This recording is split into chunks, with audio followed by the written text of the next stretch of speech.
Hey people, how are we doing? Just thought I'd jump on real quick and do a reverse reverb tutorial. This is my first one, so if it's a little bit dull and boring, please bear with me. Yeah, I thought I'd just get onto it. It's something that I think is a little bit weird to try and work out for some people when they're first starting out. But it's an extremely simple thing to do. I mean, this is how I do it.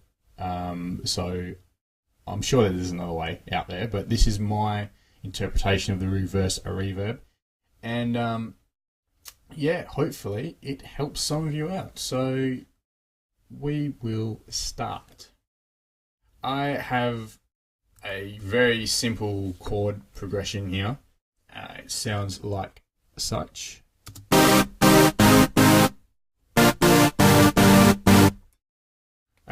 It's dry. Yeah, there's no fancy delays and stuff on it. I usually turn all that stuff off when I'm doing it. I don't think it makes a difference whether you leave it on or off. If you have some delay on there anyway, it might leave something pretty cool in its tail. But for this tutorial, I'll leave it all off and dry.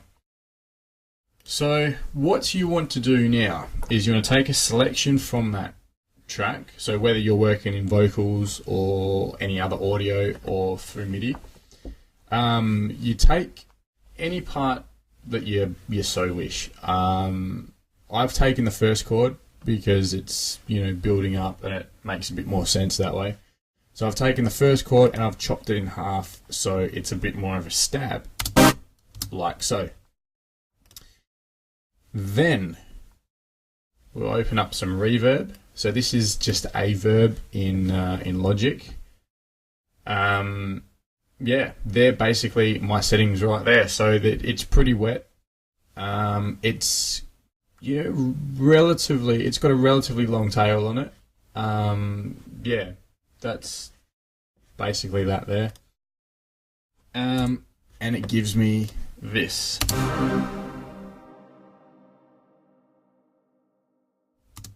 Which is pretty cool. So reverb. From there, I bounce in place. So right click, bounce in place. All this is all left as it is. Then press OK. So you can rename it if you like. Press OK, and that gives you the pretty little audio file. Like so. Yeah. So now what you want to do is you double click on that and it opens up in your sample editor. You go to functions, you click reverse, which I've prepared earlier, and that gives you with the same audio file facing the other way. So here we go. Yep, that's basically it. I've just put a bit of fade on the end of it to basically get rid of that sort of stabby bit in the beginning, like of this one here.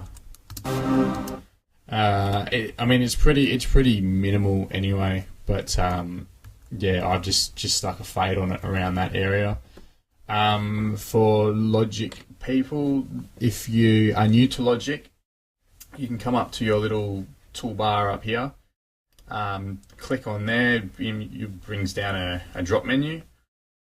Click on Fade tool, hold the Command key, and at the end there or at the front, whichever, however you want to use it in the future, hold the Command key, click and drag. Then once you're sort of set with your point of fade, let go of the mouse, let go of the Command key, and you have your fade. To adjust that curve, you hold the Command key down again, and it will give you two arrows. Click, drag, that's it. So that's fairly simple. You can also, if you right click on it, there's a couple of other options here for you. But yeah, that's something that you can experiment later. So we're basically done now.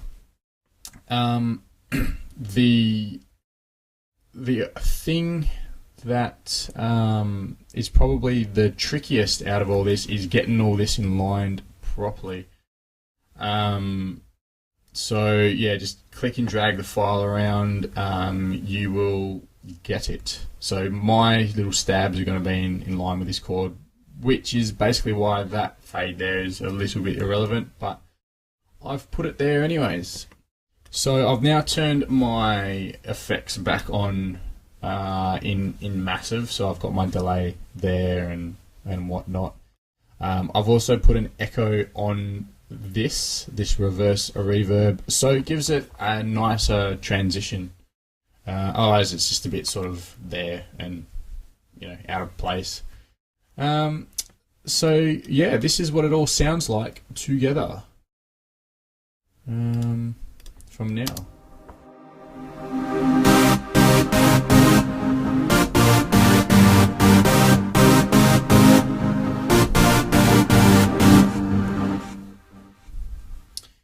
That is basically a reverse reverb, or the way that I do it anyway. Yeah, hopefully that helped. If you have any questions, just ask away, and yeah, I will see you all soon, hopefully. So enjoy the reverse reverbing.